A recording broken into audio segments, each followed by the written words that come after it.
Hello again, everyone. I'm Gary Gatto. Welcome to Velocity Online Racing coverage of Round 4 of Season 3 of the VOR Iconic Series as we come to you today from Worldwide Technology Raceway for the IFS Personal Financial Planning 175. Joining me in the booth momentarily will be Kyle Clinworth, who is taking a call on his bat phone at the moment, but we are in the middle of qualifying. 2 minutes about left to play here, and we are currently watching Julian Altena, or Julian Smith as I like to call him, on the track, getting his laps in here for today. But there are the conditions and the rule set for today, as you see right there on your screen. We'll repeat those one more time before we go green, but we want to thank everybody for joining us on this well, hopefully wherever you are, a beautiful Friday afternoon.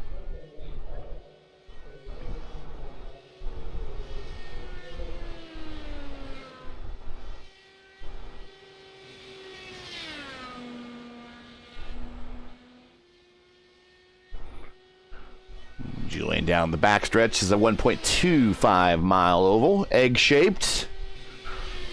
Today we'll get 4 sets of tires, 1 in the car, 4 in the pits, as you saw in the pre-race graphic. 80% fuel. It's about 15.7 gallons. No green, white checkers, because this is IndyCar. We don't do that. And also we got the wave around rule, the IndyCar wave around rules being enforced. Pitting today, we'll be pitting off of the backstretch into turn 3. Race is 140 laps, 175 miles. Pit road speed limit is 45 miles per hour.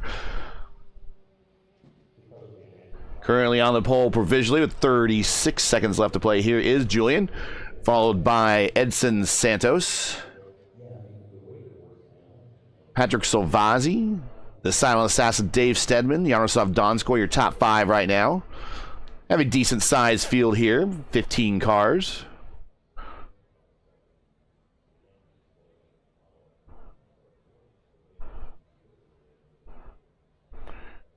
And we are getting ready to go racing here momentarily.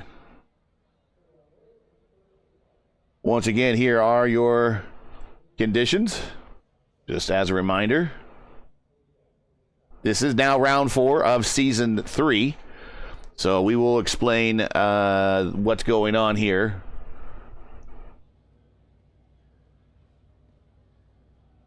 As the schedules are making a bit of a change around of things. And we'll explain that more as we get into the race. Here's the race conditions one more time. We are lining up.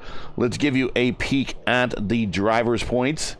And there you see very clearly Edson Santos is your leader by a thin margin over Julian Altena. Doshenko is 3rd. Inch is 4th. Liam O'Sullivan is 5th. There you see the remainder of the top 18. That's everybody who's participated this year, or this season.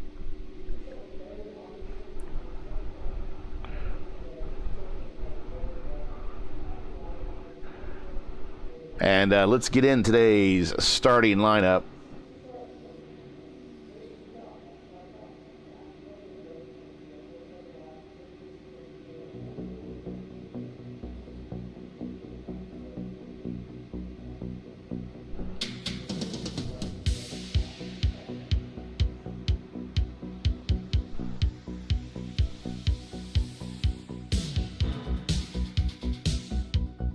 On the pole, the 25.365, Julian Altena.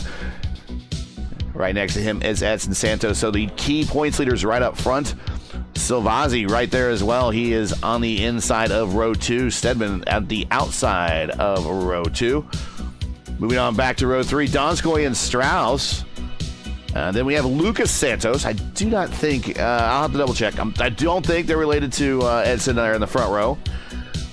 Just the same surname. Dan Inch, one of our points leaders in the 8th spot there on the outside of row 4. Dan Christensen and Timothy Bree. Hopefully I'm saying that right. Timothy, welcome to the league. These guys are taking up row 5 for spots 8, 9, and 10. As the field begins to move out. Alexander Bonney, our beneficiary. He is in row 6 with Craig Forsyth. Watch this guy as he comes from the back. Those are the last two with time, and Hugo Gallas. who we see on our Monday coverage of the ISRA Xfinity Series and Truck Series. He's in the lineup today, 13th with no time. Joseph Morales, also with no time in 14th. And the defending champion here at Gateway, Bill Colley, lining up 15th.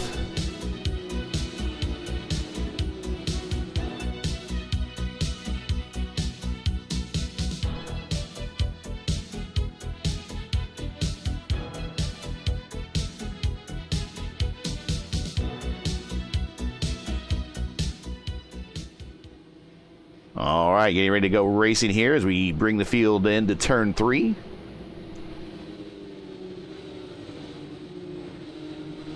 Very shortly, the pace car will hand off the control of the field to Julian in that blue number 11 on the bottom of your screen, and we will go racing here for 140 laps at Gateway.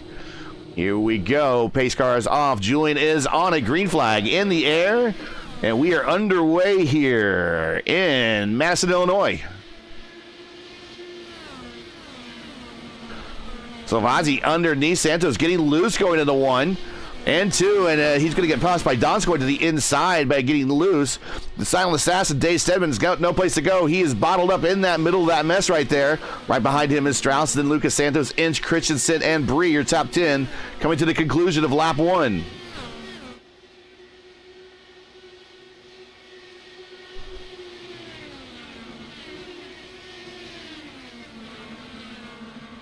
Bree and Christensen side by side.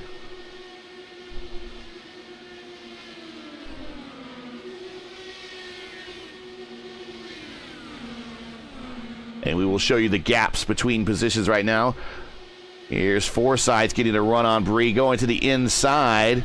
And we see right in front of him, Inch and Christensen teammates. So they're also doing that. That's not good for Forsyth to have a car right in front of him, taking away that air from him. He has to kind of check up. There's really no place for him to wash up to. But everyone kind of in that group checks up. So here comes Bree. I thought he was going to go 3 wide into 3. No, he's going to pull back in. Think of it better otherwise. So Christensen and Forsyth survive that battle. They move them up to 8th and 9th. Meanwhile, up front, Santos is now the leader over Julian. Took the lead just a little while ago. Right behind him is Donskoy and Silvazzi. Timothy Bree on the inside, looking at Craig Forsyth going into 3. Craig giving lots of room. Probably the first time these two have been racing together, so a lot of unfamiliarity there. Or unfamiliarity. I can't coin new terms today. I won't care. It's Friday, but I can't do it anyways. And big run on the outside for Craig. Clears Bree, and he secures the 9th spot. Bree in now 10th, getting around Inch a little earlier. Top 3 starting to break away a little bit. Julian tucked in underneath Edson Santos at the conclusion of lap 5, starting lap 6 of 140. Thanks for joining us. Make sure to smash the like button and click subscribe here to the VOR channel so you don't miss out on more VOR races in the future, including tomorrow at 3 p.m. Eastern. The VOR IndyCar Series, which is featuring the IR18, will be here as part of our second race of a weekend doubleheader here at Gateway.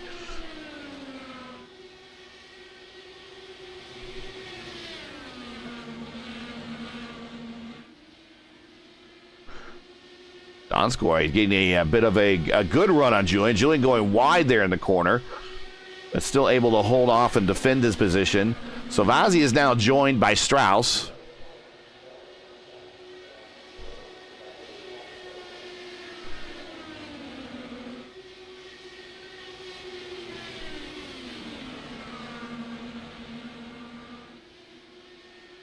Stedman was looking on the other side of Strauss there going into 1 and 2. Good to see the silent assassin back. It's been a while since the last DW12 race we saw him. Here's Salvazzi looking at the inside of Donskoy going in the 1. This is, big time net code. That put Donskoy into the wall, and we are under caution. Boy, that was huge net code. Even I could see that from this angle. Wow. All right, well, we're going to have to take a look at that. And that was blatantly obvious what was going on there. That was Well, see right there, Donskoy grabs a little bit of the apron there in 3 and 4. He gets the car loose, so it causes him to lose a little bit of momentum. And let's look at this maybe from this angle right here, showing how clear it is between these two. But once Donskoy turns down into the corner, look, there's not even any contact. No contact whatsoever. And in the wall. You hate to see it, Gary. And off the bat phone joining us now is Clindy. Yeah, that was some blatant, awful netcode right there. Donskoy is very dejected in team chat. He's saying it's his 10th DNF in a row or something on the service. Apparently, he's been having a lot of connection issues. Yeah, there's been a lot of stuff going on here. Last night, there was issues. All of Brazil dropped in the middle of a race. So you see him grabbing the apron. And I know I was having lag issues on our stream, and I was confirmed by others that have computers more powerful. And I have a pretty powerful computer. Watch this to the inside here. Just not even close. Not even close. A whole meter between them. That's about 3 feet for us Americans. Yeah, look at it. Look at this. Look, just not even. Wow. I feel awful for him. I feel really bad for him. That is most unfortunate. We'll come back to live TV here. Edson Santos is your leader. Julian did peel off. He went to pit road. And I need to bring up one more thing on the overlay here real quick. I was doing a lot of pre-race setup, and I didn't bring up my Race Lab apps, but I do want to bring up my supplementals here for any pit strategies that break out as they occur here. Probably not going to get the right numbers now since pit stops have occurred. Yeah, everyone stopped on lap 11, Gary.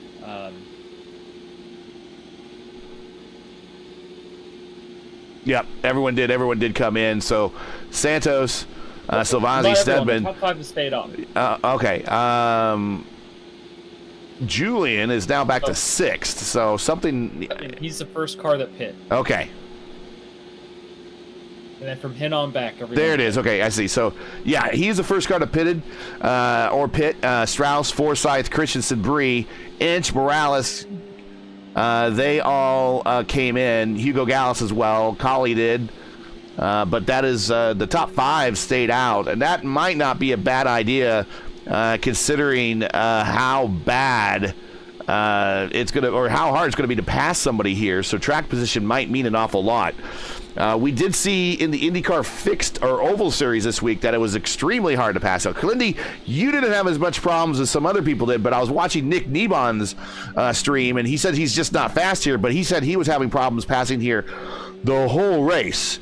I think, Joe, it's just, is passing here a frame of mind, or is it really you need to have the car to be able to help you do it? Also, it was a fixed race, right? So is this is a fixed race. Yeah. Everyone has the same car. And in this race, it's even one step further. You can't touch the tools. Right.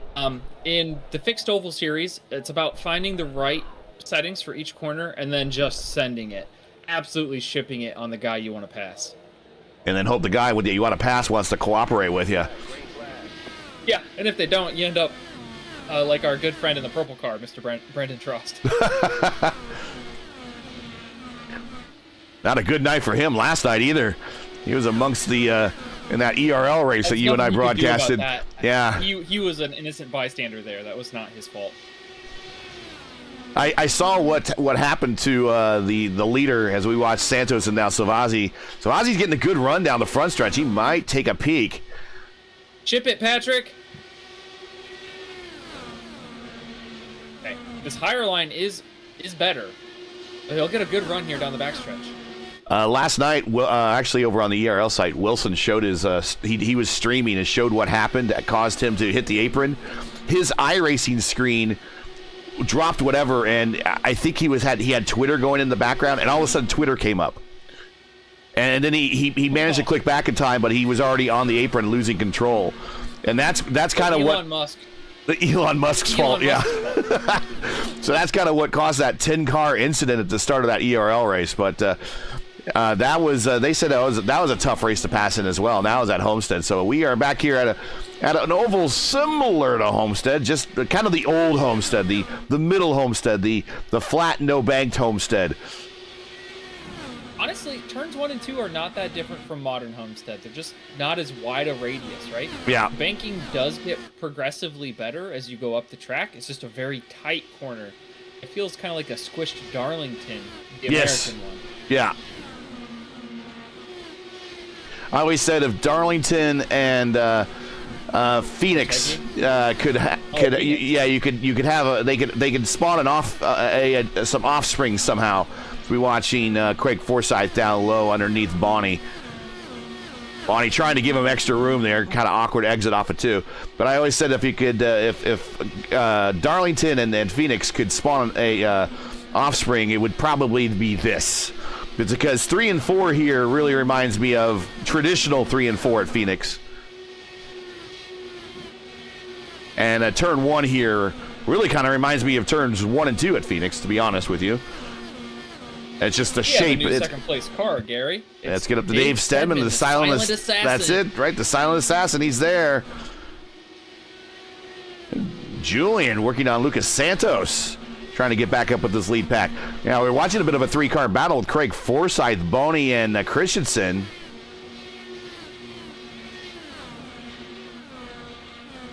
And it did not clear. Oh, they banged side pods. Santos.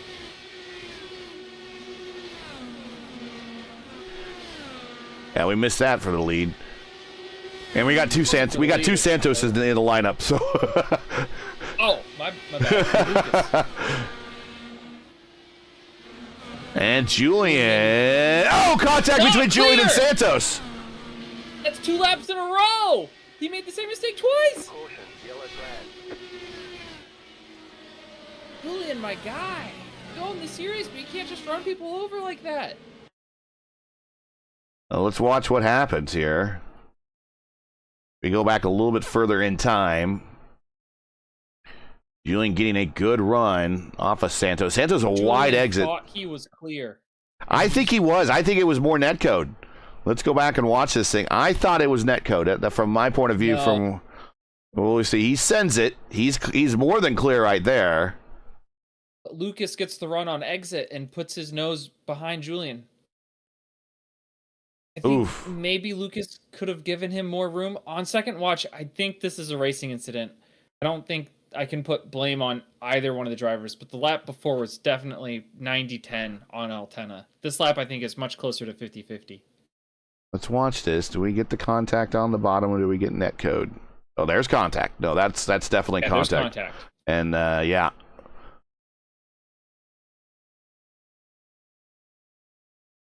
Like, Santos has got to know that Julian is going to be washing up there.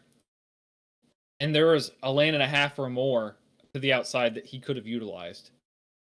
Not that you have to, right? But yeah, the car in the lead gets to dictate the lane they're running.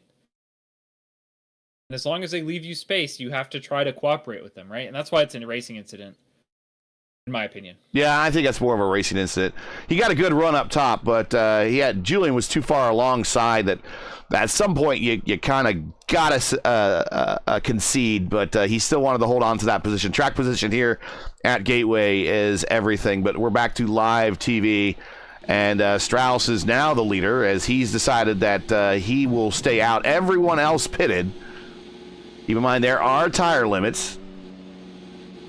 4 sets, 1 in the car, 4 in the pits. We're getting ready to go green already. 80% fuel, yep.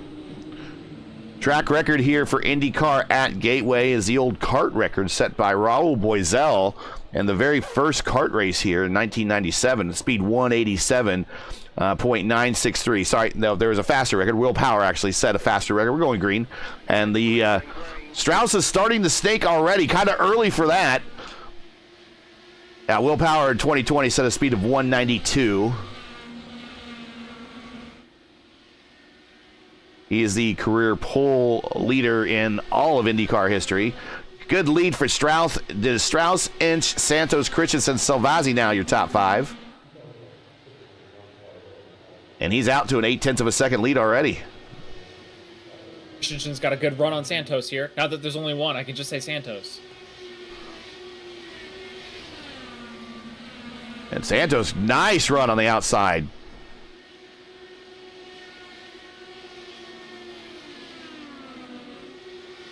Sauvazzi on the inside, Forsyth, yep.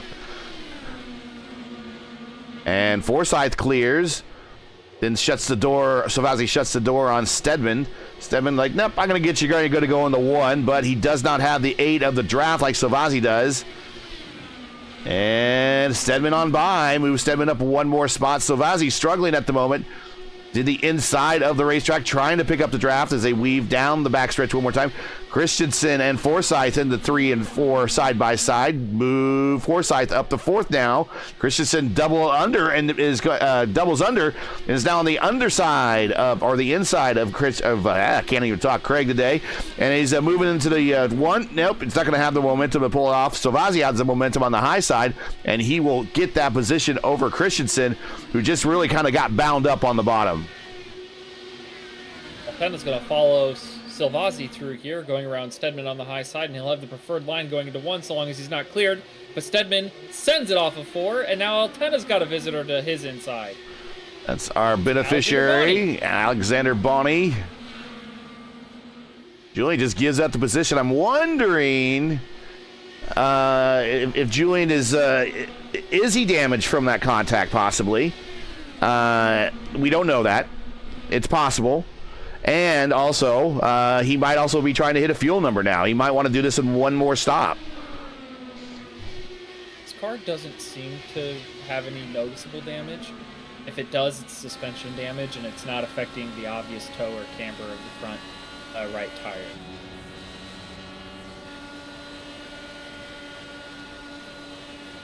Two good battles on the track. Forsyth, Ench, and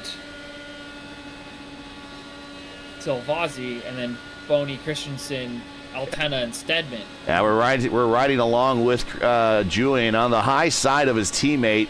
Sure, Christensen's probably just going to let him go. Now he's got to run on Bonnie. So all those positions we saw Julian giving up, I think he maybe just thought discretion was a better part of valor. Reset and got cooled off the tires a little bit. Reset the way he's going to approach it, and gets by all 3 of those guys. Santos takes a dive to the lead, going underneath Strauss, clears him into 2. Is Strauss going to fight back here coming into 3? He does! Look at the crossover! Washes up a little bit in front of Santos. Tries to flash some little dirty air. Not going to work. Santos taking a peek to the inside, thinking about sending it into 1, but just thinks about it, takes second thoughts. Tucks back in, going into 1. Both of them on the bottom through 1 and 2. Don't see a lot of cars riding the bottom like that. They seem to be working pretty well down there. Meanwhile, back in 3rd, Forsyth and Sauvazzi. They're separated by a 10th. 2/10 back to Dan Inch from Sauvazzi. He's all by himself, Inches. Battle for the lead once again. Strauss and Santos going to 1. Strauss. Adam cleared in the mode. Look at the run on the high side by Edson Santos. He was like a rocket. Yeah, that middle lane is definitely where you can roll all of the momentum. Strauss, a couple laps in a row, has put his left sides on the rumble strip, not slowing him down any from the contact with the strip, but it's just not as much grip, and you can't roll as much momentum when you're binding the car down to the bottom like that. If you can go all the way out to the safer barrier on exit, it's not that much. Oh, what slower. happened to Christensen? Christensen is slow on the backstretch. He's coming to pit road. Something happened to Christensen. I'll go back and see if I can find it. Oh, he lost a nose cone on lap 30. See how. Oh, he pile drove Altena off of the exit of 2. They're both in trouble. Uh-oh. No caution.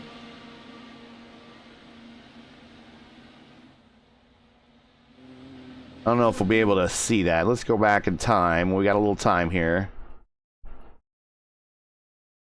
Alexander Bonney did the same thing to Altena that Altena did to Lucas Santos. And then he took out both of the VOR cars. Uh-oh. Here we go.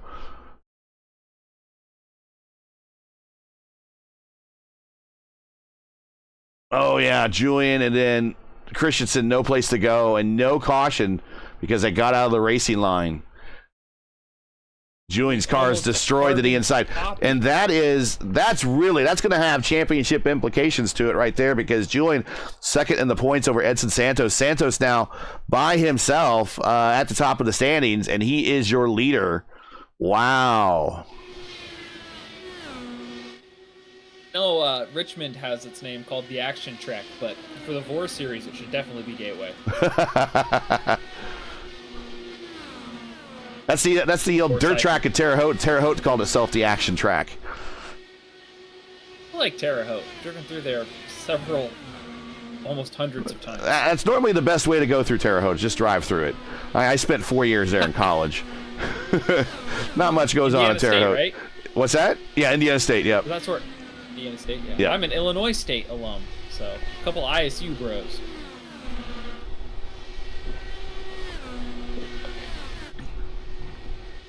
That's where Tony Romo went, right? No, he went to Eastern Illinois. He went to Eastern Illinois. That's right. Yeah. Oh, Savazzi, I might have kissed the wall there on the exit of 2. That's going to allow Forsyth. It might have been that code. I heard noise. I wasn't sure. But it did look like his momentum got interrupted there a little bit as Forsyth got closer. Watching a 3-car battle now for effectively second place. Savazzi to the inside, getting the position over Strauss. And Forsyth's going to try the high line, but he washed up and had to check out of it, losing a little bit of momentum. Let's ride with Forsyth. It's going to be a great shot.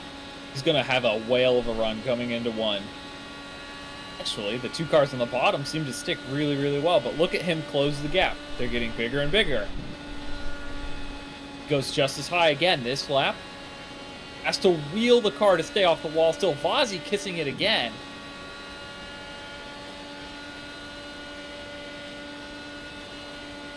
This time Forsyth stays tucked in line through 3 and 4.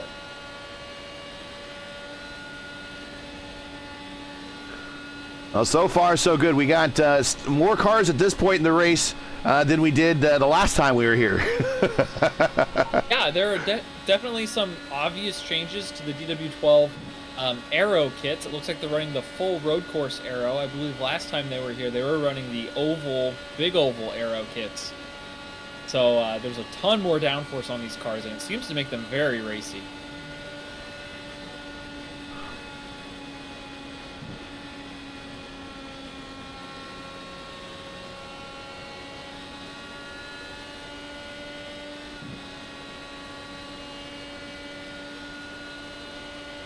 Here are your weather conditions. We'll put those up here. Part of the no name there. Apparently that's a gateway thing. Your current conditions are if there's all this downforce on these cars, the track temperature is not going to really impact them at all. In fact, it's going to really kind of encourage this style of racing, which you almost have like a mini pack race here for second. But it's 66 degrees ambient, 71 degrees track temperature. And I'm not sure if that wind number is right, but that is your conditions at the moment. I'm seeing a southwesterly 1.5 to 2 mile an hour wind. Okay, that's exactly what we got.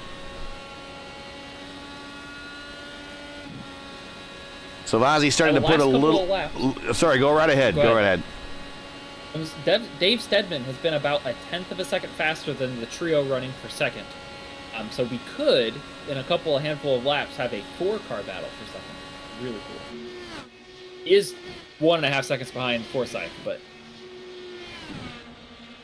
keeps chipping away. He'll get into the draft envelope with these 3. 1.3 behind Forsyth.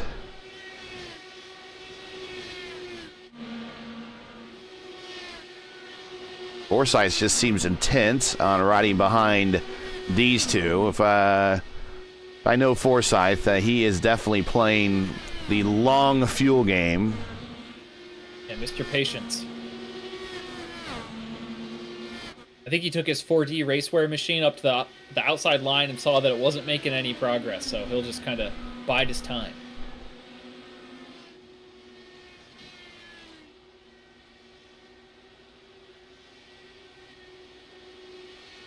If you're just joining us, this is Velocity Online Racing's coverage of the VOR Iconic Series, coming to you from Gateway for the IFS Personal Financial Planning 175, where we've completed now 47 of a scheduled 140 laps. Make sure to smash the like button, subscribe to the channel so you don't miss out on the next race. Let's go back up to the front. Edson Santos, your points leader and race leader, out by 1.3 seconds above this, or beyond this battle here for second, this three-car battle between Salvazzi, Strauss, and Forsyth. A little bit further back, P5, Dave Stedman trying to get into that lead there a little bit. He's 1.4 back from Forsyth. That seems to have stabilized. He's not really gaining right now, and I think it's because those top three are kind of cooperating with one another. Seeing Bill Colley on pit road, defending race champion here.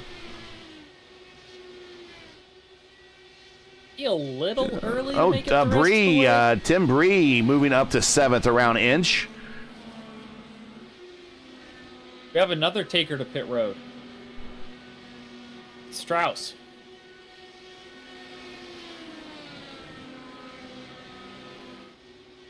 I guess it's that time. If you want to do 50-50, I don't know if they can do that. I don't think they can do 50-50. Well, we did have a little bit of caution there. Watch the stairs. They took the collision off of those, thankfully. They have no business being there. I do agree with Nick Neiman. He was like, those stairs have no, even with this scan, it has no business being there.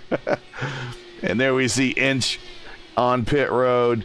He is getting service done, and there is Strauss with his first stop. Because pit road's so long, because you have to use the in and out road, you're going to go down a lap here. Oh! Gets loose on when he's trying to bring it up to speed, but he caught it. Now he's trying to very carefully bring this car up to speed, get those temperatures up in those tires. 52 of 140. Let's see when Santos now decides to come to pit road.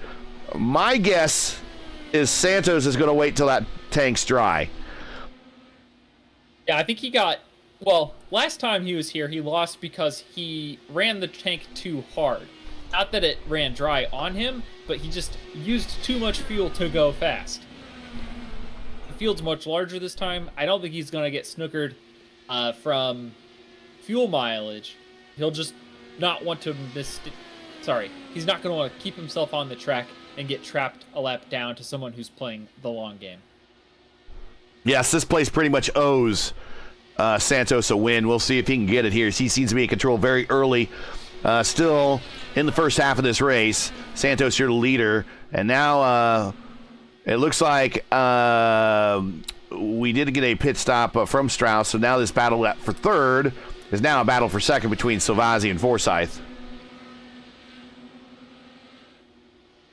Forsyth has got his left sides right on the white line. Any closer, he'd be ripping the rumble strip. Well, I mean, give him credit for using every inch of available racetrack.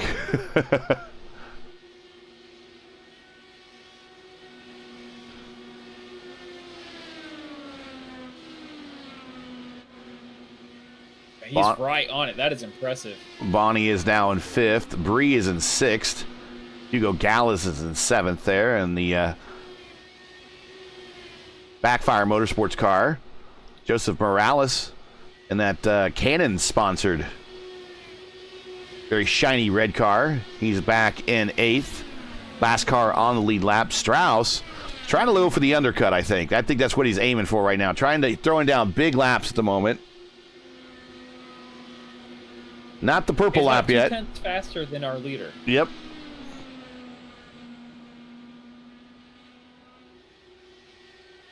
Salvazzi's coming in this lap. Fastest lap is Strauss at the moment.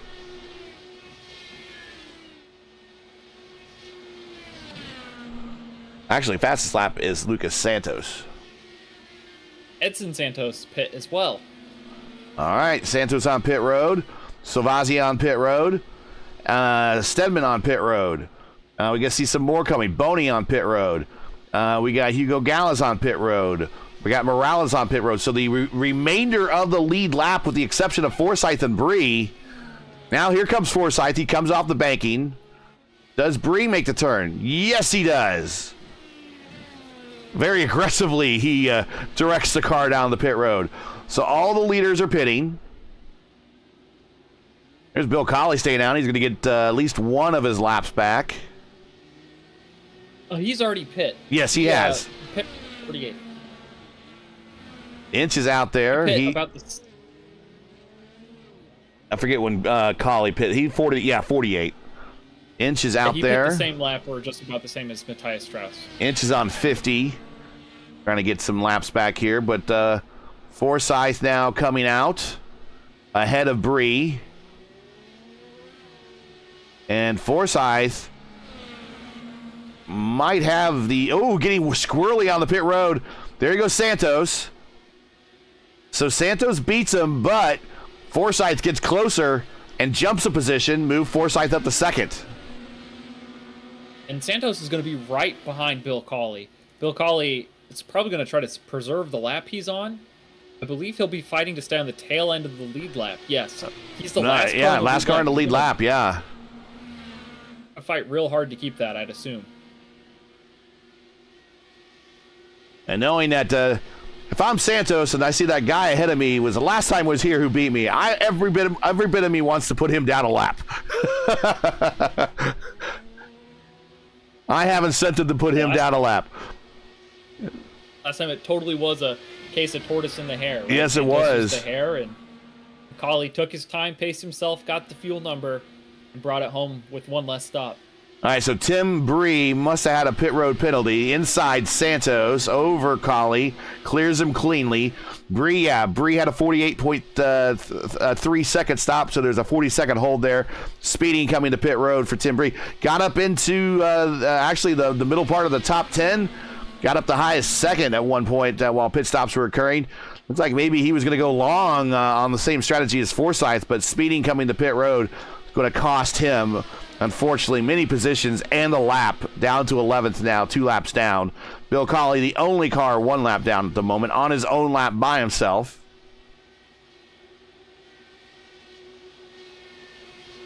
There is Forsyth. And Strauss, with the undercut attempt, did not work for him very well.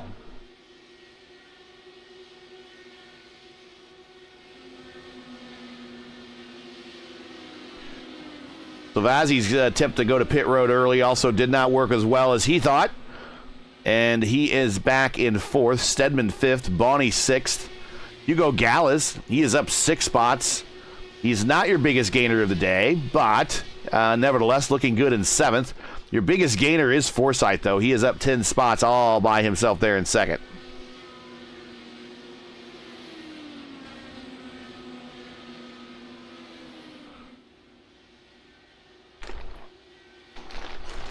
Thank you.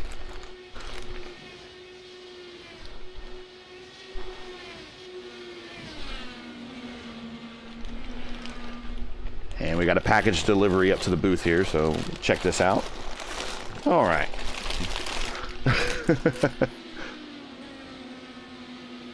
As we're watching Forsyth, let's find the closest battle on the racetrack. I think the closest battle right there is really Strauss and Forsyth. Yes. Strauss has been making up a little bit of time, lap over lap here. I think in a few more, he may be able to be solidly latched onto the draft, but he will have the older tires.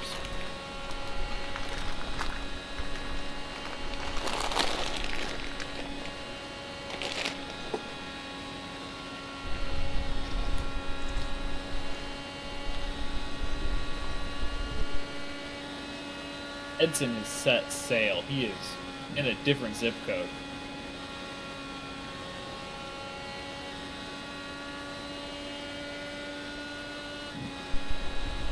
He's hanging out at the arch across the river. Go see a Cardinals game.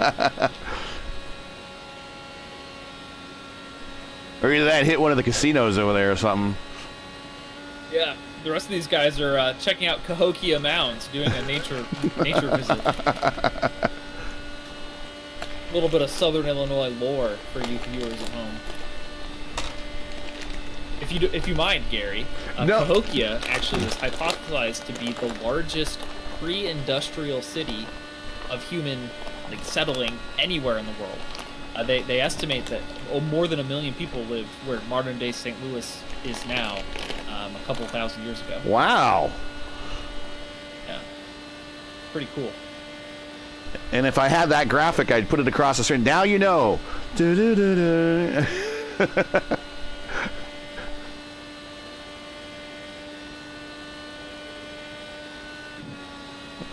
Or at the this is dating myself though, but at the end of all the G.I. Joe cartoons, they always used to have public safety announcements, and the kids will always say, "Oh wow!" and now I know. And G.I. Joe, whoever the G.I. Joe character was, would say, "And knowing's half the battle." And so But they don't talk about pork chop sandwiches and body massages. And, give him the stick! Don't give him the stick! As a fan of G.I. Joe, I'm very, very familiar with those parody redubs. Santos, Forsyth, Stroud, your top 3. Salvazzi, Stedman, Bonnie, the top 6. Hugo Gallows worked his way into 7th, Inch 8th, Morales 9th, and defending champion Bill Colley is in 10th. We have 9 cars on the lead lap.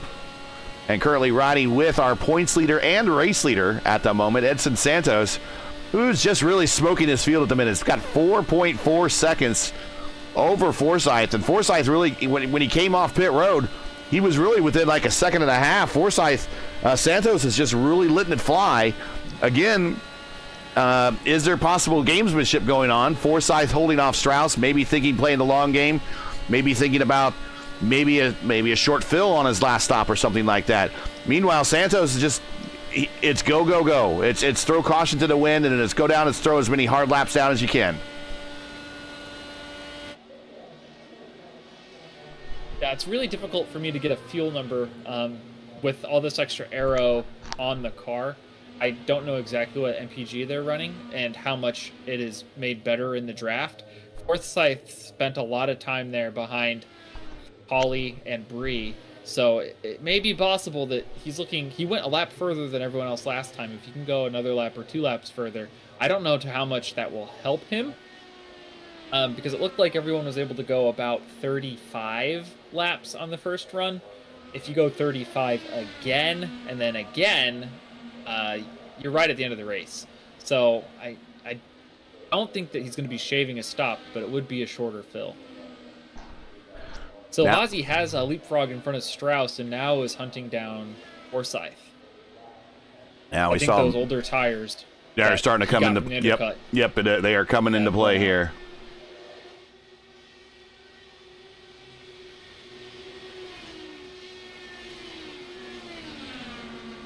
And Strauss is 26 laps on his current stint, so he pitted at lap 50. So we expect him to go another 10 laps or so, I guess. 35 or 36. Yeah, I'd assume he'd come in about lap 85. And then again at like 110 to go to the finish.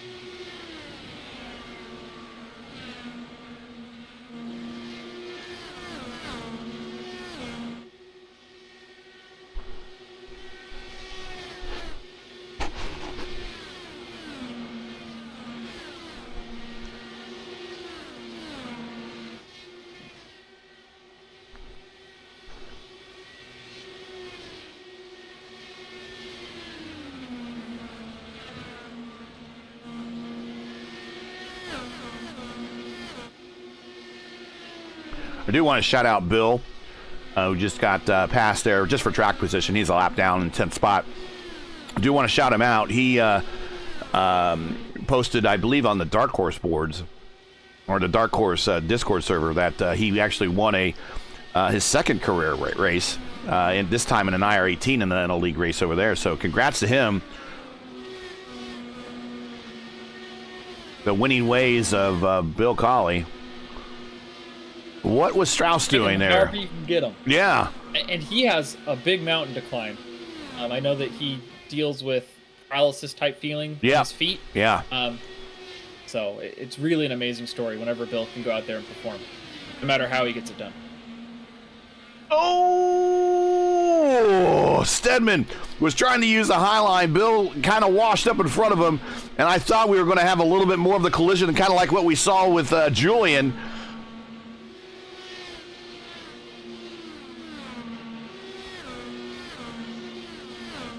Well, I think it was more of a Santos and Julian. Yeah, no harm, no foul. So he kind of resets. Bill's planting his car right in that middle groove. And he gives him a wide berth to the outside and letting Stedman go. Colley coming to pit road. He's 32 laps to do his stint, so he's right in the neighborhood of maybe wanting to stop. Yeah, 32 from here. Again, you know, you're going to have to stop twice. Bill will be the first car that only has to stop one more time from this point. See a number of cars coming to pit road. I think we saw Inch on pit road there.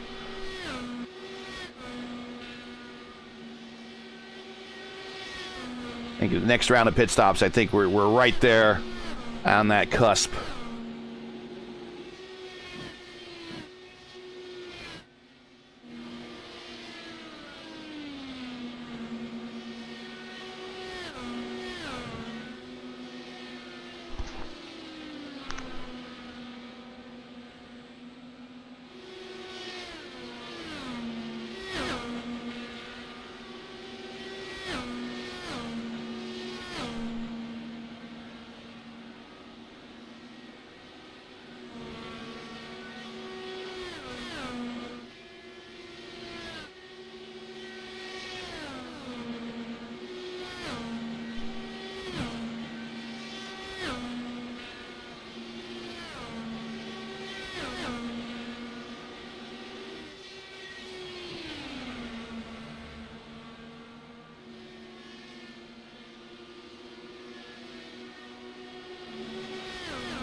Santos coming up now to find some lap traffic in the form of John Christensen. Christensen with a bit of a rough night, just trying to get some points. The fact that he was able to continue and is only 3 laps down is pretty incredible. He had the whole front of his car mangled after he was kind of an innocent bystander in one of the tragic events in Turn 2. Yeah, and there's Strauss on pit road. And he's got the pace to where he's going to be racing with Bill Colley and maybe even Dan Ench before too long here.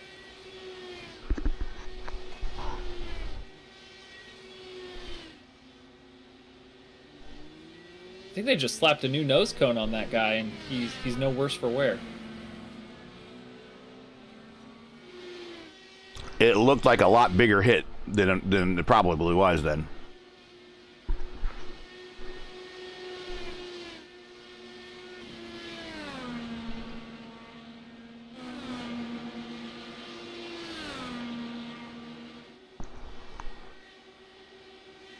iRacing loves to lie about how much damage your car actually has, right?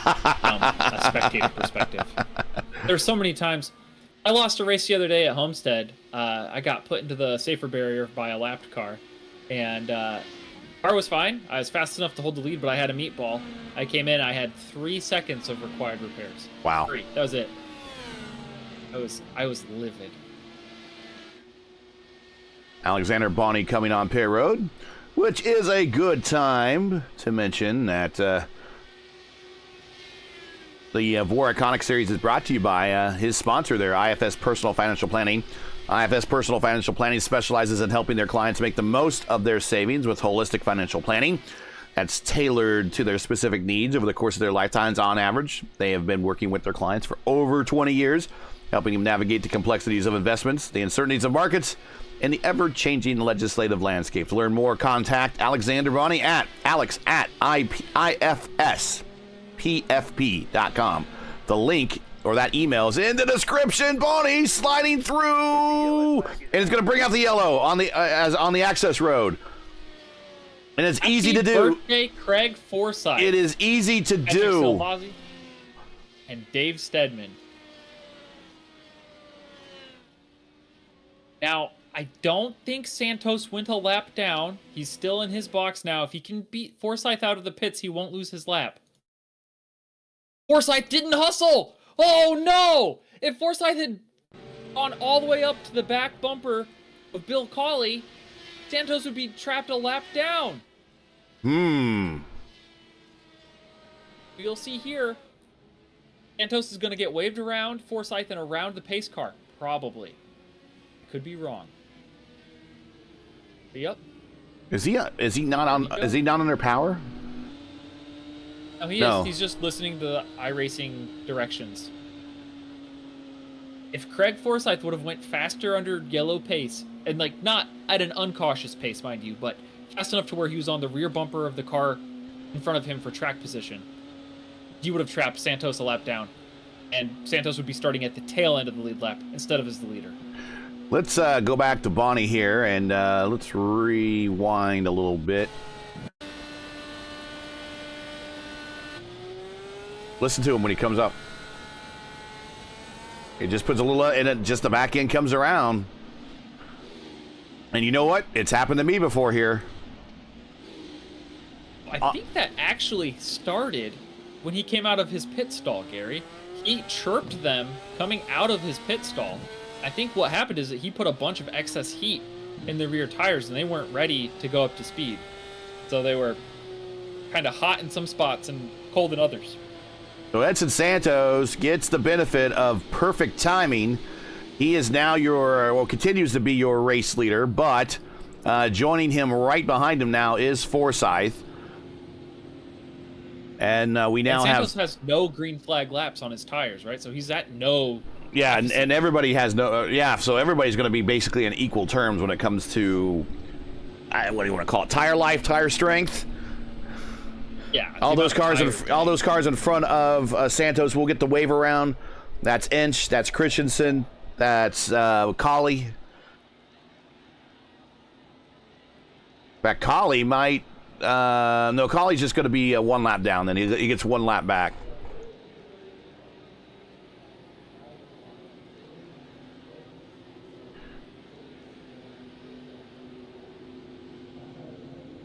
But leave it to me to know that when you're reading stuff about the sponsor, that everything happens right when you read that ad. To the sponsored driver, no. Yeah, no kidding. Gateway is a long time been on the front lines of the IndyCar Civil War. It's a long time IndyCar track. It's now pretty much promoted very well by the Bommarito Automotive Group in that area, and they pack the stands for this race every year when the Indy cars come and visit. It's one of the more well-attended IndyCar oval races outside of the Indianapolis 500, and I for one am glad it's still on the schedule. They could use they need another super speedway or intermediate track on the schedule to give the guys more experience at the 200 mile per hour speed levels. I think that, tracks like that, tracks at over 200 miles per hour for IndyCar, I think the older drivers have more advantage there since they have more experience on those tracks. So, but this is not a super speedway. It's kind of in between a short track and an intermediate at 1.25 miles. The career wins leaders here, Joseph Newgarden has 4 of them. He got 3 in a row from 2020 to 2022. Excuse me. Scott Dixon has 2, and actually he is your defending race winner at Gateway. So when they start here, when they visit here later this month, as a matter of fact, the NTT IndyCar series, he will be your defending champion. But really, the names of who's who of the winners here, or the names of winners here, reads of the list of who's who. That's what I'm trying to say. In IndyCar history, it's Paul Tracy, Alex Zanardi, Michael Andretti, Juan Montoya, Alan Tur Jr., Gil DeFerrin, Helio Castroneves. And then when you throw names in like Power and Sato in there, those are well, actually, I want to say, Sato is a 2-time Indy 500 winner, and he's probably the least famous of all those names on that list. That's the list of winners here at Gateway.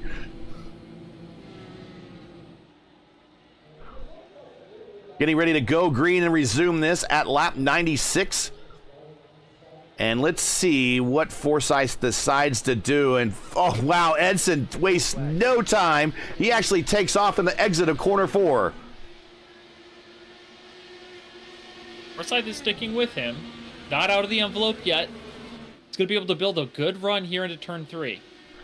I like how the sim simulates all the flash photography going on in the stands during night race. You know that doesn't happen anymore. Yeah, a bit of a relic of times past. Yes. Forsyth to the bottom. Neither one of these guys are going to give up. Forsyth might have caught the apron a little bit. Going to get back in line, not to overheat those tires. Reset. Boney goes to the inside of the track for some reason. I want to make sure. Yeah, he's going to go to pit road. Well, maybe if he hit the wall or something, he's going to get checked out.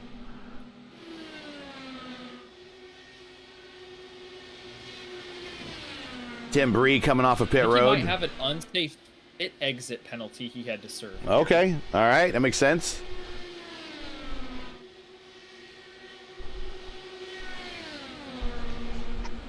You can't serve those under caution, which is very bogus.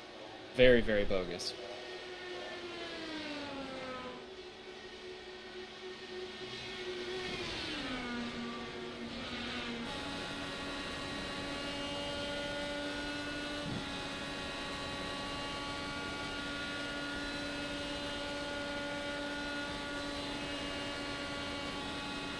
Two-car battles here to decide all 3 spots at the podium. Stedman sizing up Silvazzi and Forsyth stalking Santos. Hugo Gallas and Strauss. There's a battle for 5th. Gallas has worked his way up to 5th. Great run by him. You know, you got the backfire car and the track where they put the fire on the backstretch. So, you know, it's pretty fitting. Strauss back to the inside on Galez.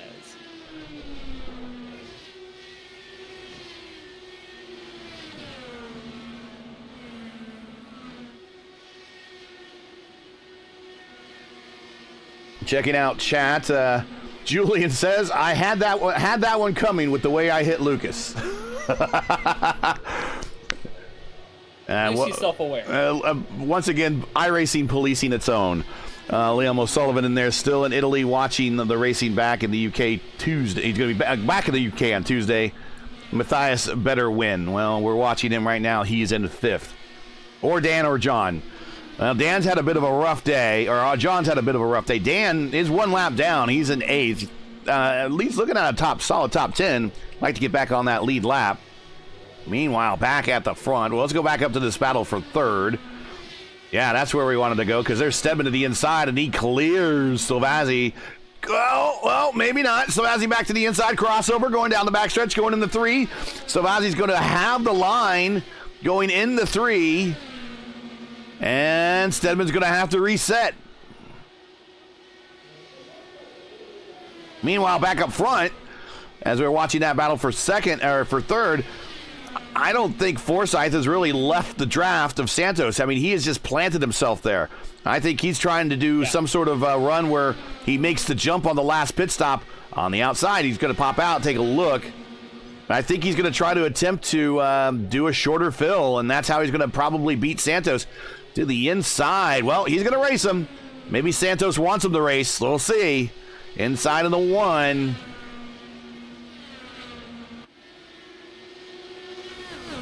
Again, that high line. Craig Forsyth. He lifted so he didn't crowd Edson.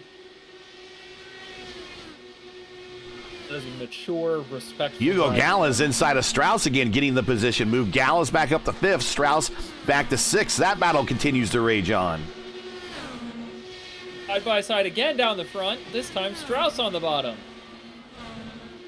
Sends it, ships it, clears him. Now Gallows will have the run going into turn 3. He lifts.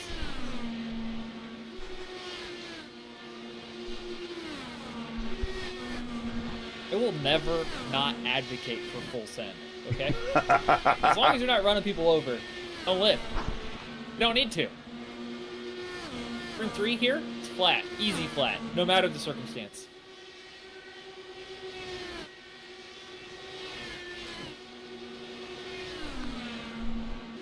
Forsyth might have a good run here coming into turn 1. But I think he's just going to choose to continue to follow Santos. Here's Joe Morales back here in 7th. Jomo has worked his way up into a good top 10 finish. Good run for him. He's up 7 spots. 7. Yeah.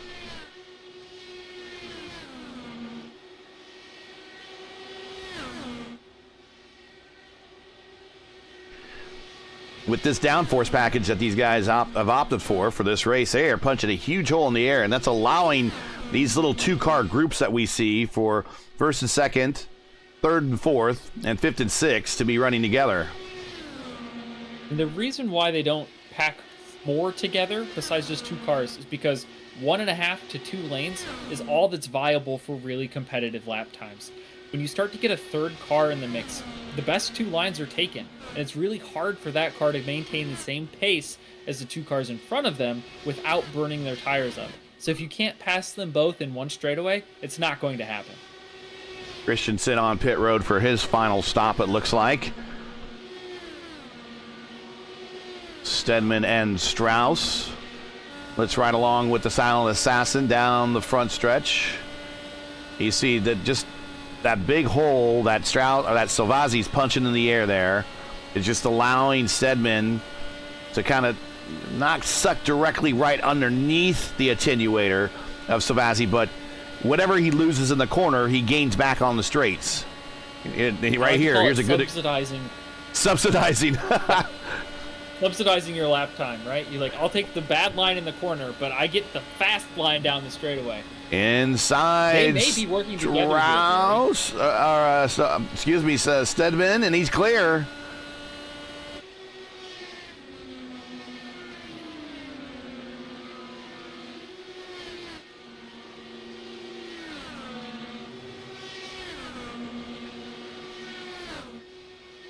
I actually think they're trying to 2-car swap their way back up to the lead duo.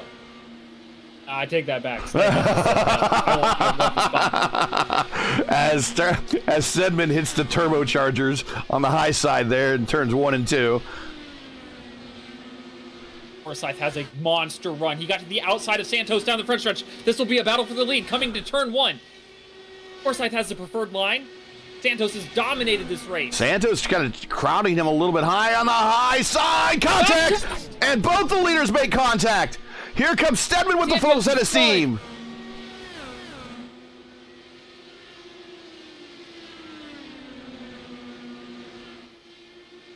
Now, does Forsyth have damage? If he does, he will fall quickly to the clutches of Dave Stedman and Patrick Salvazzi. Well, let's try to get a replay queued here real quick and see what happened. And let's ride with Forsyth, and we'll watch this down 3 and slow, Gary. We'll watch this down 3 and 4. We got to watch this replay, see what happens. Stedman, we just watched Stedman on the tree pass him. So now Stedman, the Silent Assassin, is your leader. Salvazzi's now past Stedman. So we're watching this the replay here of this is important for the lead here. They're side by side. And really, Santos does not give him much room. He maintained his line going into the corner, but then floats out. And, yeah, that's a hard hit right there. That's a hard hit. And then Santos into the inside wall.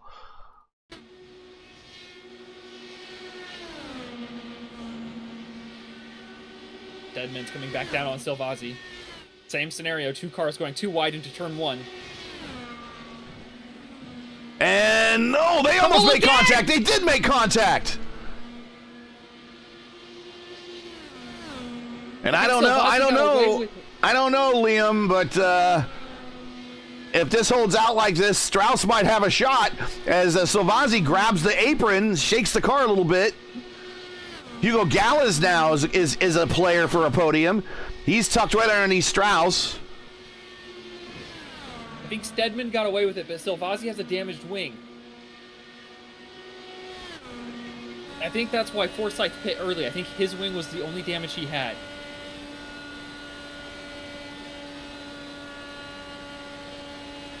So Forsyth went ahead and pitted. He wasn't passed on the racetrack. Okay. Correct. Yeah, he saw that he had damage and was slow and took that time to short pit. Oh, he's definitely going to be able to get to the finish now. Patrick Salvazzi, he is 26 laps into his current stint. He still needs to stop it. Here he is. Here he is. He will get his wing fixed, but it's going to cost him another 5 seconds on pit road. Very carefully trying to bring it down. Very slippery down there. I know that firsthand. And then slow down. Get to the cones. Okay, down to the speed limit. And he's going to bring it down to his spot. Let's get back out on the racetrack. Now that moves Strauss up to second. Gallas to third. Gallas, 27 laps on this stint. Gallas, Strauss 34. Gallas 27. And Stedman at 27 as well. So all these guys up front, these leaders need to pit one more time. Savazzi coming, are still on pit road, getting the work done. And that was a 10-second stop, so that was going to be enough to get that nose fixed. Forsyth is going to pass him, I think, as he comes before he comes up to speed, I think. We'll see. Head of steam, off the corner, smacks the wall, kisses it. Joseph Morales, Joe almost follows him up into it. He gets around Savazzi. That might be critical, as the leaders still have to pit.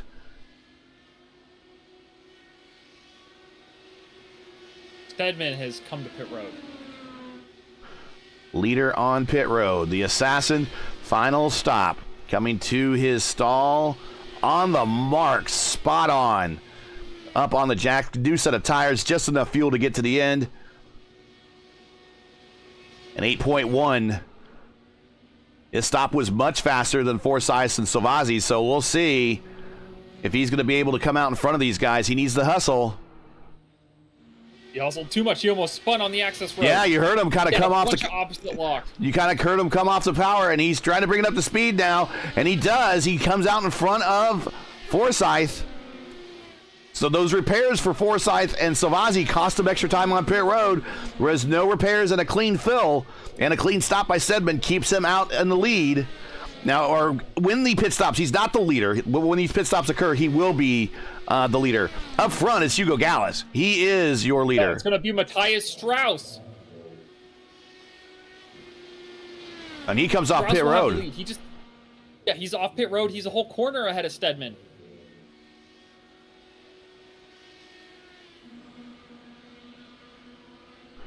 And you know what, Liam? You might have got your wish. Strauss might have just pulled this thing off.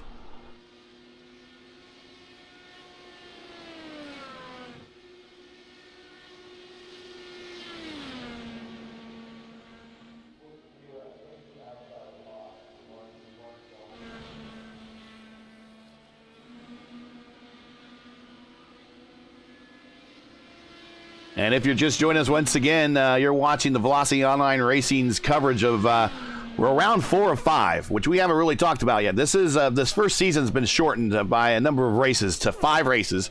So next week in Indianapolis will be Championship Friday. We will crown a new series champion. So points are going to be critical for this particular race right now. But if you are watching this, this is the VOR Iconic Series coming to you from Gateway for the IFS Personal Financial Planning 175. Where Hugo Gallas is currently your leader late, but he is 34 laps into his stint, and he will need to probably stop here. He's trying to hope for a late caution of some sort, maybe to preserve this lead. He's a lap on everyone, and if he does get a caution, that will really might trap everyone a lap down with the exception of him. But make sure to smash that like button, subscribe to the channel so you don't miss out on the next VOR race, which is tomorrow, 3 p.m. Eastern. The IR18, the IndyCar Series here for VOR, will be racing the second part of a weekend doubleheader here. We have the DW12s tonight, and then the IR18s here tomorrow. 12 to go. Hugo Gallas, your leader. Can he make it? I don't think he'll be able to make it to the end on fuel, but he may be considering coming in for just fuel. Maybe 1 to 1.5 seconds of fuel, and gaining the 4 seconds of track time by abstaining from taking tires. Oh, he is in. I don't think he's. Oh, there he goes. He grabs a couple. Let's check the driver inputs. And sixth gear. Definitely slow. Oh, here comes the pit road. Coming to pit road now.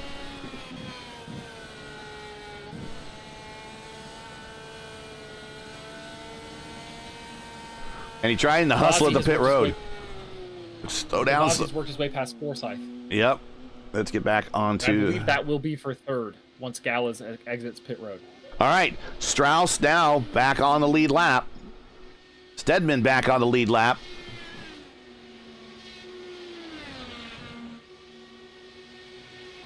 Savazzi and Forsyth. So Gallas now, he's already to his stall. Strauss is into 3 now. Gallas is down on Gallas is down on the way. He has an 8.2 second stop. That seems like a long stop for just fuel. He took tires and fuel. He took tires. He's Here up he on goes. the air jack. Yeah, maybe that might not be. Oh, no. He catches it, but it's going to cost some time.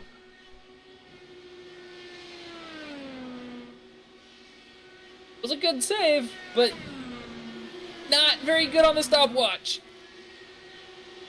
Loses positions all the way back behind Craig Forsyth. 10 to go. Strauss, your leader, by 1.1 over Stedman. The assassin is stalking.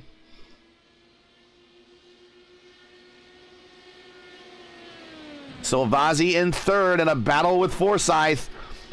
Hugo Gallas in fifth by himself. So Gallas is looking at a good finish either way. I think Gallas wants that podium. I think he's got the freshest tires here. If Silvazzi and Forsyth are battling side by side for any number of laps here, he will be able to catch them both.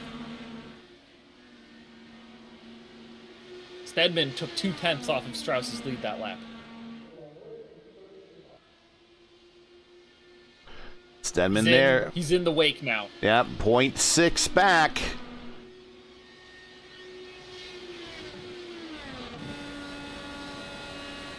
Let's watch. Let's ride from over the shoulder of Dave Stedman. The assassin at work, running down Strauss. And they have nearly equal tires. Here we go. To the inside. Strauss and Stedman in the 1. Stedman to the lead.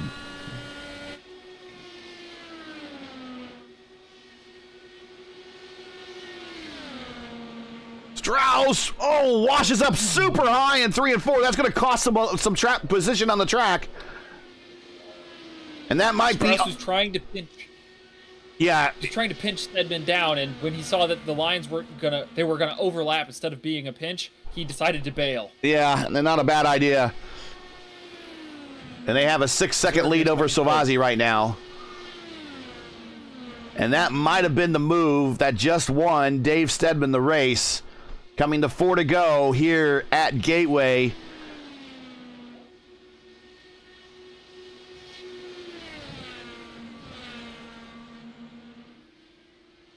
What a race of what could have been, right? Yeah. Silvazzi, who got into it with Stedman, now running third. Forsyth, who got in it with Santos, now running fourth. Gallas, who spun out on pit exit, now running fifth. All could have won this race, and they're going to have to settle for the bronze medal. Or less. 3 to go. And Strauss is not catching. And that battle, you go Gallas, side by side with Craig Forsyth. Oh, Silvazzi's coming to pit road. So this is a battle for the podium. You go Gallas. Underfueled. Gallas is by Forsyth. 2 to go. And Gallas getting by Forsyth. I think Forsyth might have some lingering damage. Well, but a great move by Gallas. Gallas has stronger tires as well. And you are right. He's putting down some big lap times. White flag in the air. The assassin looking at his first win here in the VOR series. Silvazzi coming off of pit road. A big what could have been for him as well.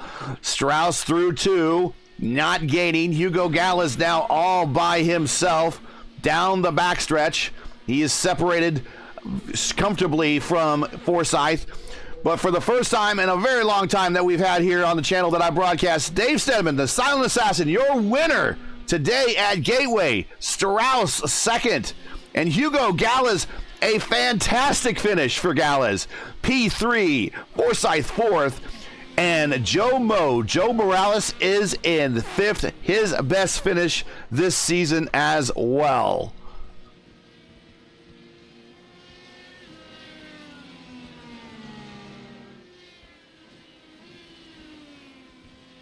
Up 10 spots for Hugo Gallas to come back to third. And what a comeback drive. Passing 2 cars to get back to where he probably should have been before he almost spun on the exit of pit road after his final stop.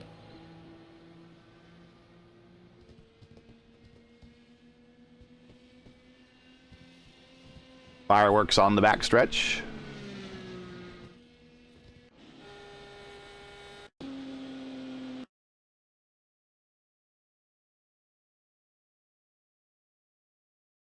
See which better. That's a better shot right there. We're going to bring Hugo into the booth here momentarily. But before we do, let's go ahead and take a look at today's final standings.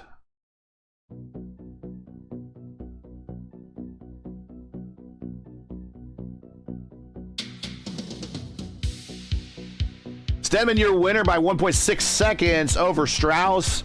Strauss with a good run. He was up there kind of all day long. Finishes second. Hugo Gallas, best finish. I want to say it's his best finish in VOR. And we race together many times, and I've seen him run on our Monday night leagues, and he's gonna be happy with that one. He is finishing third on a podium finish here. Craig Forsyth might have a little damage that kind of slowed him down. He is fourth, and it's a good finish point-wise, but not exactly where you want it. Joseph Morales, he finished fifth. Jomo, 14.7 seconds off the lead, but as top 5, his best finish of the season. Salvazzi sixth, had to make a late stop. Colley trying to repeat here at Gateway. Doesn't do a bad job. Gets himself a top 10 and 7th there. Dan Ench 8th. Christensen 9th due to contact with his teammate as a result of contact with Bonnie. Tim Bree in his first race here in the series had himself a pit road penalty, and that's kind of what put him in the lower part of the top 10, but he definitely had the fuel mileage to play with the big boys, I think, and a top 10 here. Great for him. Hope to see more of him at next season or at Indianapolis next week. Moving on to the next page. Edson Santos, 11th, the points leader. That's going to hurt. Bonnie is in 12th. Altena trying to challenge Santos, finishes 13th. So the Edson Santos DNF is not as painful as it could have been. Santos 14th and Donskoy 15th with the massive net code. Wow, that was criminally massive on Donskoy, and he finishes 15th out of his 15th car field.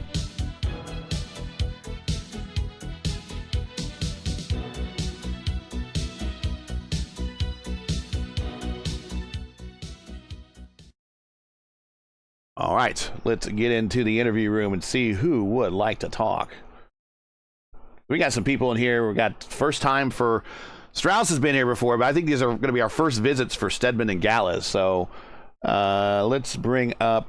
Do we have Gallas? I do not see Gallas. So we will. Do we see Strauss? There is Strauss. So we'll bring him on up.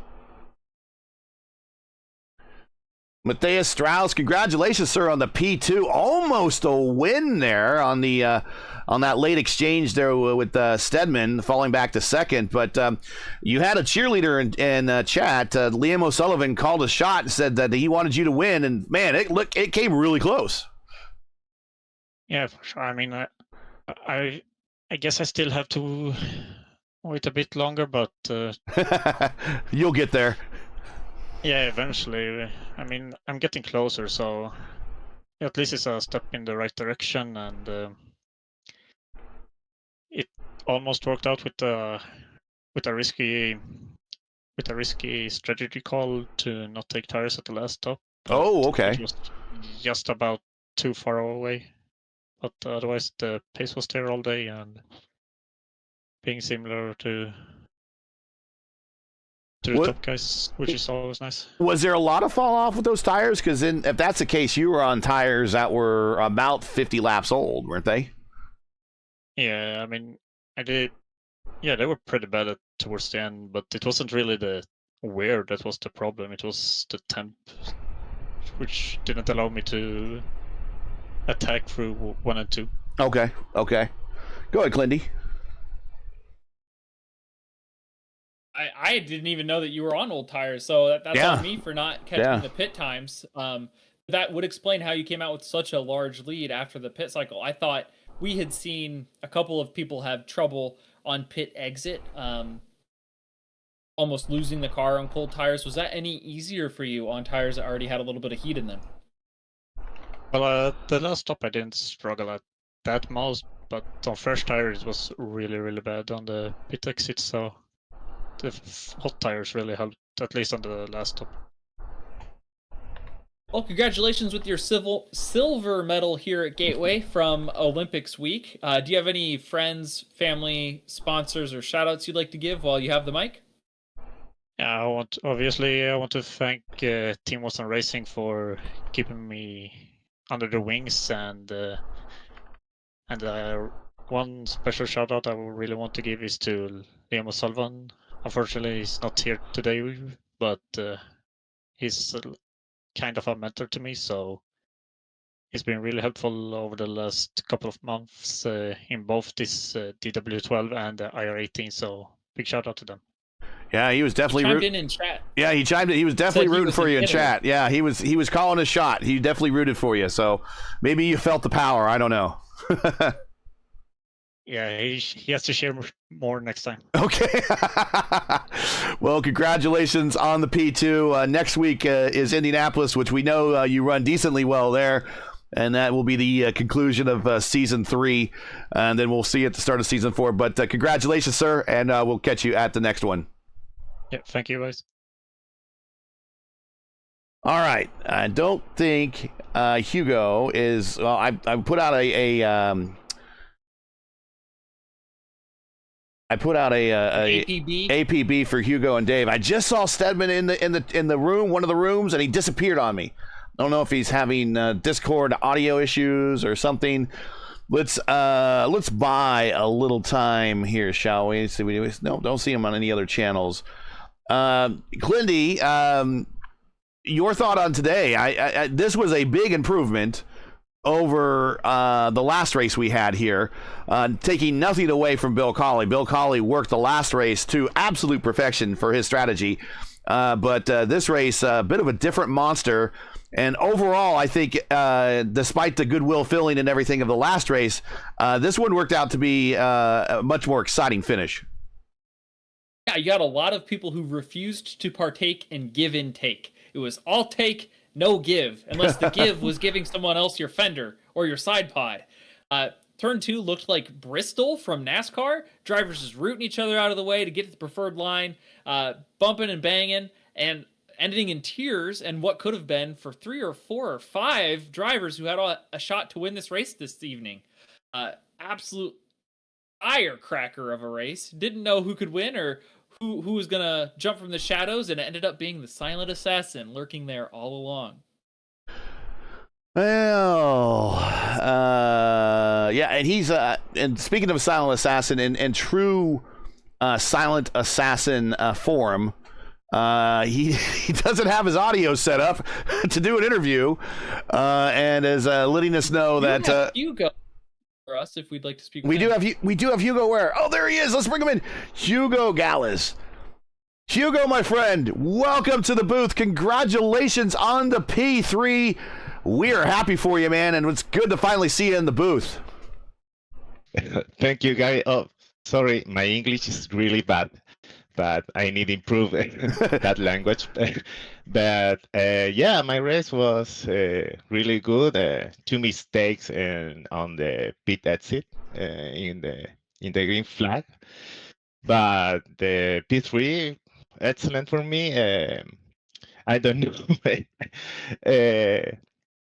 what I say, but I'm happy. and great, great race with the guys. Thank you for your broadcast, Gary, Kyle, and thank you to Julian for the league. Well, congratulations, and I know you and I have raced each other for a number of years, and we've raced each other in these cars as well. And it's so good to see you finally here in the booth. And I know you race on a weekly basis, so good to see you. Good to see you find a good person to get a good finish here. Congratulations, and please go celebrate your win with you and your family, because, or excuse me, your podium here, because you definitely deserve it. Long time in coming. Congratulations. Thank you, Gary. Thank you, Julian, for his help. That's all. My English is limited. Sorry. You did great. You did great. You did great. For me. Thank you, Gary. Bye-bye. Bye. Yeah, sometimes that's why a lot of people don't want to come to the booth, is the language barrier. He did a good job. We just let him get in, let him get out, and typically I always say, now if we had Antonio here, that would be no problem. Antonio would be able to translate for us. But my Spanish is probably just as good as Hugo's English. I'm about to say, yours. That means your Spanish is way much better than mine. Way much better, Gary. Yeah. How's your English? It's new. It's Midwestern. Well, me too. Midwestern variation dialect. A tale of two states, right? Right. Well, that's Hugo Gallas. Congratulations to him. So, yeah, like I said, in the true Dave Stedman Silent Assassin form, nothing set up to talk, because why does he need to talk? He lets his actions speak for itself. Dave Stedman, your winner here. Clindy, any other final thoughts before we get on out of here and allow people to have their Friday afternoons back? Yeah, just go out, enjoy the rest of your workday if it's still ongoing, and then go get some pizza for dinner. Pizza Day Friday. I'm so glad Gateway could deliver yet again a great race, from the Indy Fixed Oval this week to the VOR Series tonight, and hopefully the IR18s tomorrow for the VOR Series will put on just as good of a race. Hope you tune into that one tomorrow. What time's that start, Gary? 3 p.m. Eastern. 3 p.m. Eastern. 3 p.m. Eastern. Yes. And it'll be myself. Yeah, I'll be watching. Myself and Ryan Eric King will be in the booth for that one tomorrow. Let me check, make sure we don't have anything else in commentary or no other interviews. So we are good. Let's get on out of here. I thought today was a great race, and it's good to see new faces on the podium. And it seems like Gateway seems to be that track where the new faces kind of appear. But real quick, before we get out of here, I do want to check to see if possibly points have been updated. Maybe we haven't had some standings and results. Let's see what we got.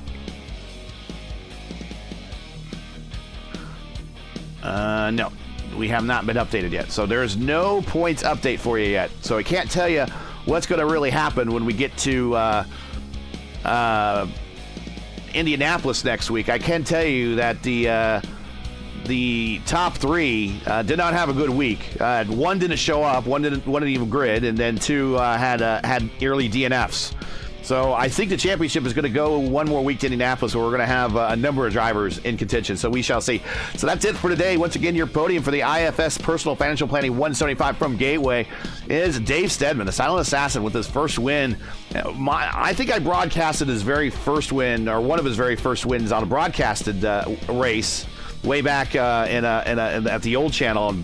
I think one of my first or second races I ever did on that channel. And now he gets one of his next wins on one of our first broadcasts that we have on the new channel. Actually, it's on 4, but it's the same thing. Anyways, Matthias Strauss finishes second. Hugo Gallas finishes third. Join Clindy and myself again next week for round 5 of season 3 of the VOR Iconic Series, as the teams and drivers head back to Indianapolis for it's a really quick 200-miler. It'll be the final race of season 3, so we will be crowning a new series champion at the conclusion of the race. You don't want to miss it. Coverage will start approximately at 3 p.m. Eastern time. Again, it's 3:00 p.m. Eastern. As always, for the correct broadcast time in your area, you can find everything at YouTube at youtube.com/VelocityOR. So that's VelocityOR is the the channel name, or just keyword search Velocity Online Racing. Now, as you know, the YouTube algorithm game is not easy, so please help support us with the weekly grind and leave a comment below to let us know about today's race. And if you enjoyed today's coverage, support us by smashing the like in the video. I want to thank everybody else who participated in chat. Thank you very much. You always make our broadcast much more enjoyable when you guys chime in. Now, as you know, the YouTube, or I got to talk about that. If you're new, click subscribe and right at it, hit the bell for weekly reminders so don't miss out on more of Velocity Online's racing, other iRacing programming, including action from their IR18 IndyCar Series and Sprint Series. The IndyCar Series will be tomorrow. It'll be myself and Ryan Eric King right here on this channel, 3 p.m. Eastern, right here at Gateway. The VOR Iconic Series brought to you by IFS Personal Financial Planning. IFS Personal Financial Planning specializes in helping their clients make the most of their savings with holistic financial planning that's tailored to their specific needs over the course of their lifetimes. On average, they've been working with their clients for over 20 years, helping them navigate the complexities of investments, the uncertainties of the markets, and the ever-changing legislative landscape. To learn more, email Mr. Boney at IFSPFP.com.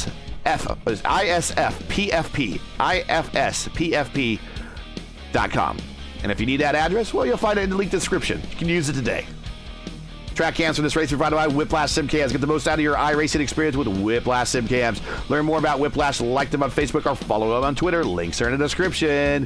For business inquiries, learn more about Velocity Online Racing. Visit VelocityOnlineRacing.com. Like them on Facebook, follow them on Twitter. So for Clindy, everyone at Velocity Online Racing, I'm Gary Gotzo signing all. Happy Friday, and thanks for watching. And to all our men and women serving in the military and as first responders, Godspeed. God bless and come home safe.